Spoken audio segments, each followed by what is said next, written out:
Sesama anggota polisi aja ini menipu. Waduh, prit. Sesama polisi ini dilarang mendahului. Ini kejadian nih warga-warga yang dikabarkan ada seorang polisi yang menipu polisi lainnya dengan dalih investasi. Nah. Langsung aja kita reaction informasinya seperti apa dalam gelar tiker. Ambil pelajaran dari setiap kejadian yang kami ceritakan. Jangan lupa di subscribe.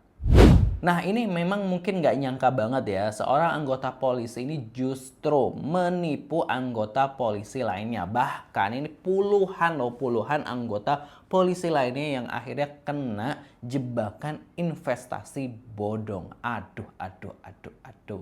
Atau nggak tahu deh ini beritanya seperti apa. Intinya kayak terkait dengan soal uang gitu ya. Kok bisa ditipu sama sesama anggota polisi gitu ya, menipu rekan sendiri gitu ya. Langsung aja kita reaction informasinya gitu dari liputan 6 laman Instagram gitu ya.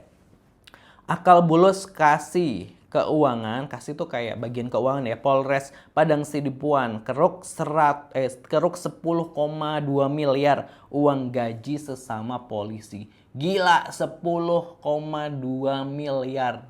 Wah itu ya.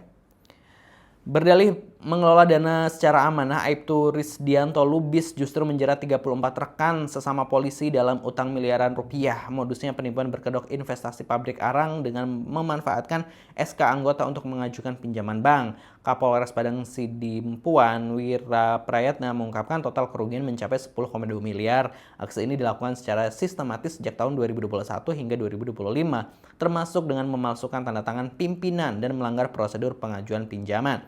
Akibatnya gajian puluhan anggota dipotong otomatis oleh bank, sementara dana pinjaman dinikmati pelaku. Dampaknya pun terasa hingga ke keluarga korban, bahkan ada yang kini hanya menerima ratusan ribu rupiah per bulan dan harus bekerja serabutan demi bertahan hidup. Alamak, gitu ya, kok bisa sih?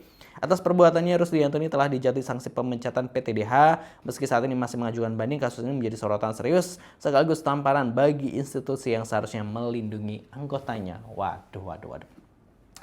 Sesamanya aja ini saling makan gitu kan ya. Aduh. Ya itu tadi ya, modusnya adalah dengan cara tadi SK-nya para anggota-anggota yang lain ini di SK jadi polisi gitu ya, disekolahkan istilahnya untuk pinjaman bank. Tadi kan mungkin duitnya itu emang untuk bisnis gitu ya, tadi untuk bisnis arang atau apa gitu. Terus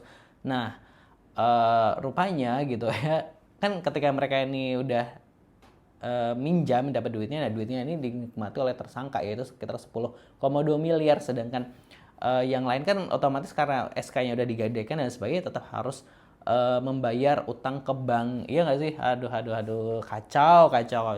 Langsung aja, kalau warga-warga net ini kata-katanya gimana gitu terkait dengan pemberitaan ini, kita akan coba reaction.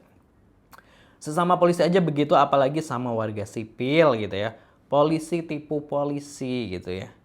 Aduh gitu. Ini beritanya ngawur, masa polisi harus bekerja serabutan untuk mencari nafkah hidupnya gitu kan. Mungkin ini ya kali tambahan gitu ya, karena ya tadi gajinya aja jadi cuma ratusan ribu gitu. Sesama anggota harus saling memaafkan. Gimana Pak gitu, Manang Subati Official, bantu korban Pak gitu. Tuh lihat jeruk aja makan jeruk, apalagi kami kesemek gitu. Mestinya semua pelaku kejahatan seperti ini baik di kepolisian, di perbankan dihukum 50 tahun penjara, termasuk pihak-pihak yang terlibat. Disita hartanya dan juga disita harga TPPU-nya yang disembunyikan atas nama keluarga ataupun atas nama orang lain. Ini baru contoh tidak pandang bulu gitu ya. We walk the talk, not only talk the talk. Ini kenapa komentar jadi itu ya? Kita semua sita semua asetnya, lelang hasil lelangnya, kembalikan hak anggota, pecat, pidanakan, penjarakan, abadikan fotonya di kantor gitu. Parah gitu ya. Aduh, parcok aja makan hidup-hidup sesamanya. Waduh, keras banget ya komentar-komentar dari warganet. Nih kalau menurut warga Gelar Tikar ini gimana? Tulis aja di kolom komentar ini, dan pastinya jangan lupa subscribe juga Gelar Tikar. Nah itu tadi ya, ini kejadian dan ini tentu juga harus diwaspadai juga ya, bukan hanya anggota polisi tapi juga masyarakat terkait dari tawanan investasi seperti itu kan ya.